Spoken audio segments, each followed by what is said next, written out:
So my take on using Pimsleur Mandarin levels 2 through 5 have definitely shifted from being very useful to a lot less useful. My personal needs for how language learning is fitting into my life has definitely changed between when I filmed my first video for level 1 and now when I am filming part 2. I am going to the Polyglot Gathering this year in the Czech Republic. I am also focusing on actually using Pimsleur for other languages other than Mandarin. I've been sick, burnt out a bit, prioritizing a lot of personal relationships, and honestly commuting a lot less, where Pimsleur fit in a lot more naturally into my life. My name is Emily from Language Travel Adoptee, and here I generally take a much more mindful, therapeutic approach to learning languages. That means I'm not always dedicated to the final outcome of achieving fluency. Rather, I use languages as a vehicle to live out my core values, which in this case are a lot of curiosity, adventure, and rest and recovery. Definitely check out my Fluency Myths video if you are interested in learning about the 3 cycles that language learners go through. And using Pimsleur last year, that actually fit living through my values of curiosity. But again, now working from home, Pimsleur doesn't fit into my life currently. And of course, now that I have on my schedule to attend the Polyglot Gathering,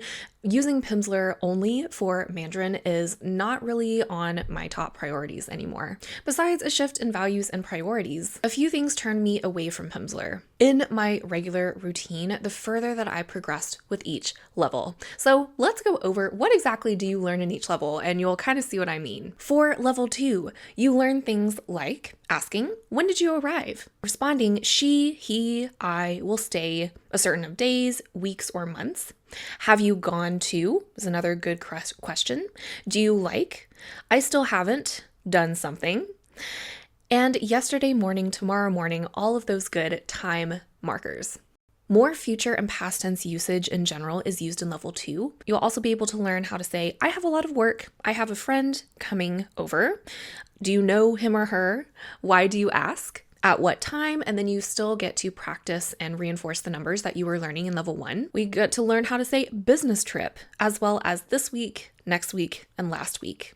We can say something is a nice place. So really getting that common structure down for describing something. More names of cities in China will also be learned. Telling directions plus typical markers so that you can give better directions, like saying pharmacy, bank, garden, and you'll be able to say located to the left or right of location, as well as go straight ahead.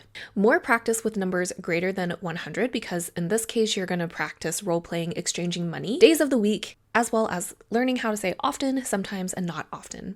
Overview of level 3. Again, what I'm giving here is general, and you do learn a lot more than what I'm giving, but this is a good overview. For level 3, there's more introduction to different kinds of measure words that come before nouns in Mandarin. So let's say in level 1, you were only learning 一个, right? For one measure word. But in level 3, you're going to learn the measure word for people generally, like 一位. You'll learn how to say my first name is, my last name is, introduce how Chinese pronounce American city names, like Boston, but it's taught as 波士顿. Introducing more Chinese city names, like for Harbin, which would be more like 哈尔滨. You also learn vocabulary words like beaches, hotel, tea house, as well as saying green tea that you can order at the tea house, and museum. You'll be able to say a walk in the park, reserving a hotel room, as well as the verbs to call and to call later. Also, you learn to admire flowers and the very specific term for the flower peonies.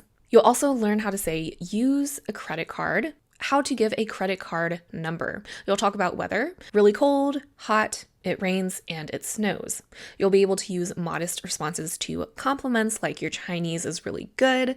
And you'll be able to respond to questions like, what kind of work do you do? Other useful terms are to take a picture, showing ownership. Are they yours? Are they mine? To have a meeting. When is the meeting? And you can also say to need a translator or a microphone, as well as adding adjectives onto nouns like an important meeting, as opposed to just a meeting. You can say I've been there or I haven't been there.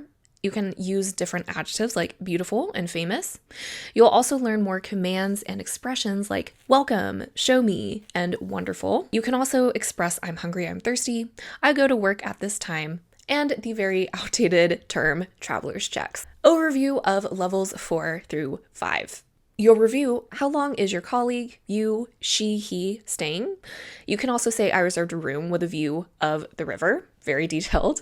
You can ask, did you sleep well? And respond, I did sleep well, I didn't sleep well. More filler words like, I hear that. Another awesome adjective introduced here is different or not the same, since that's the literal translation for different in Mandarin. You'll also learn names of pets as well as how to say my favorite kind of pet. You'll learn verbs like to plan to see, to go sightseeing. You will be involved in a role play returning a camera. In this case, you'll learn how to say a digital camera and explaining that the camera is thin and that you like the thin camera. You'll also learn how to say Southerners, Northerners, and becoming less and less in terms of population. Older, younger brother, older, younger sister, and niece and nephews, depending on whether they're from your mom's side or your dad's side. Words for population, economy, market, retired people, Chinese society, American society.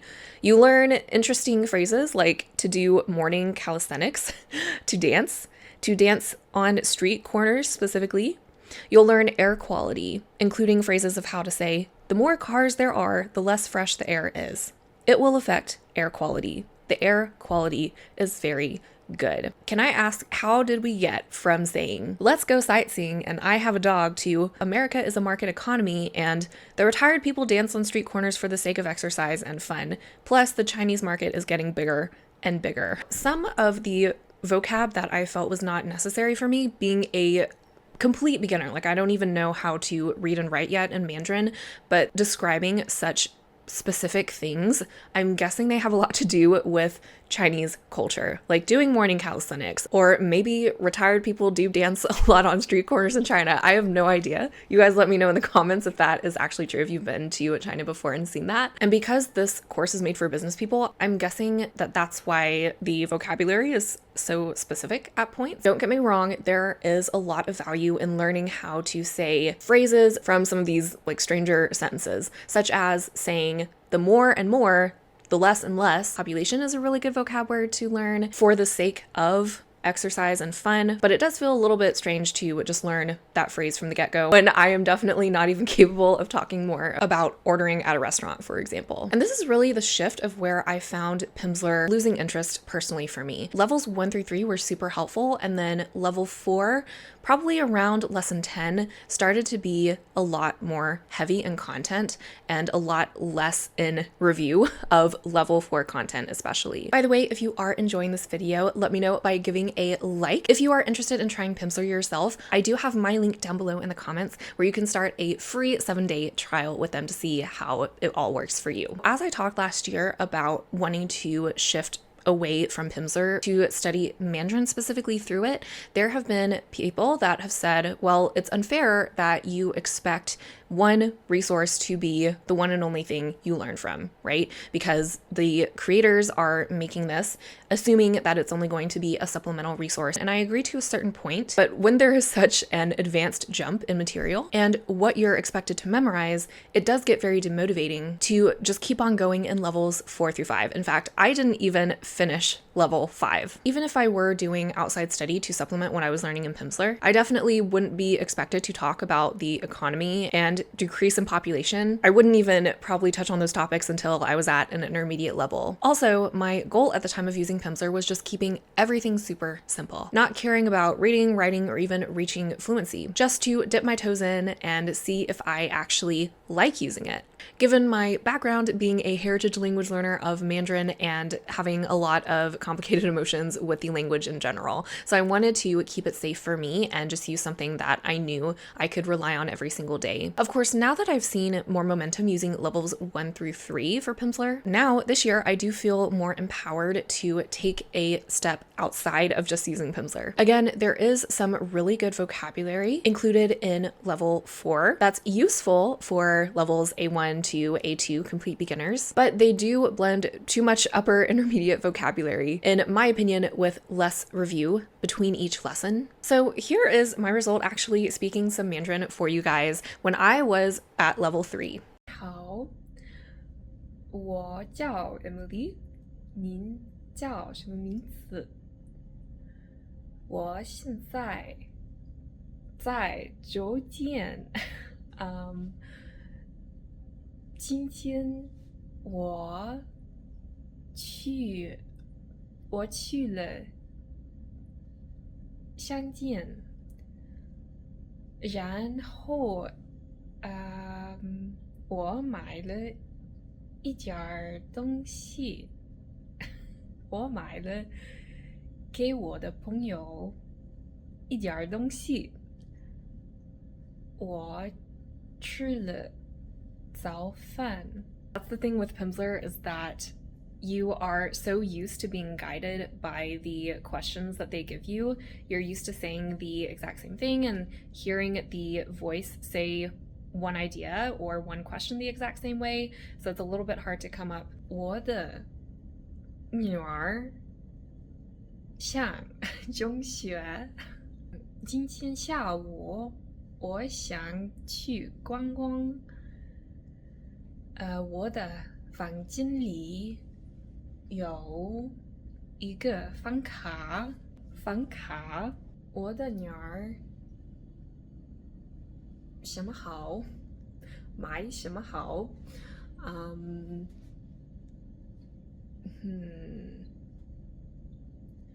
我的邮件中学很近，是中心很传统，可是，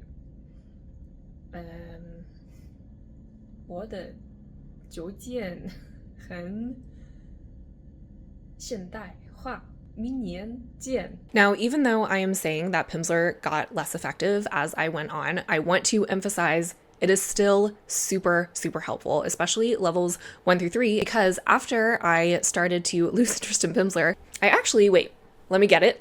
So I'm actually doing some language laddering with Chinesisch mit System. This is actually a German textbook / listening CD typical course for A1 to A2, and I literally breezed through the 5 out of 10 lessons that they actually give in this course just because I used Pimsleur and I didn't do anything else besides that. So yes, Pimsleur is super effective, especially in listening and getting your pronunciation so you are understandable from day one. Now, I've taken about a month break from learning Mandarin since then. I stopped at lesson 5 in that other series, but I will, of course, use that series once I come back to Mandarin sometime this year. My conclusion is that yes, Pimsleur work, but it does have its limits. You can also see my review of level 1 here if you missed out on that to get more context. Its biggest strength is getting you to speak comfortably and be understood with a reasonable accent. It's an extremely good starting point for people like me who have absolutely no knowledge in Mandarin. It's good if you don't mind a lot of English being used between when you're actually repeating and listening to Mandarin. All extremely useful vocabulary is included in levels 1 through 3. It is absolutely great if you want to improve pronunciation and listening, especially if you are always on the go like I was last year, and you want something easily accessible on your phone and something that's consistent.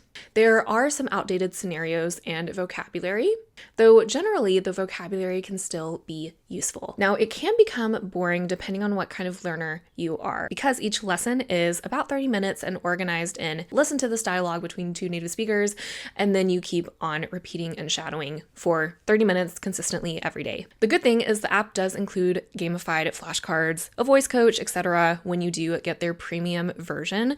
I don't find this especially useful, but others have, so that's something to take into account. There is a lot of unnecessary vocabulary for those who are complete beginners in level 4 through 5. If you just go into this program wanting to mainly improve pronunciation, then the fact that they're teaching you a little bit more advanced vocab probably won't bother you as much as it did me. I will add a caveat to a lot of Pimsleur's advertisements and the fact that they have a lot of people doing some crazy things, hanging upside down, juggling fire, and then they still say that they're using Pimsleur and being able to learn a language.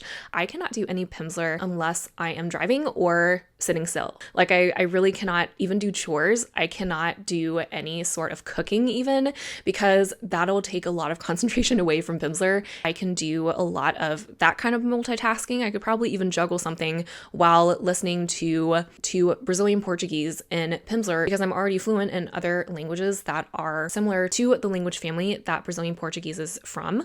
But I definitely would not recommend that if the structure of the language and pronunciation of the language is super, super different. What I plan to do next is keep on using my textbook, complete lessons 5 through 10 with that, as well as keep on reviewing levels 1 through 3 of Pimsleur, and then just keep Pimsleur level 4 through 5 in the back of my mind once I reach probably a B1 intermediate level in Mandarin.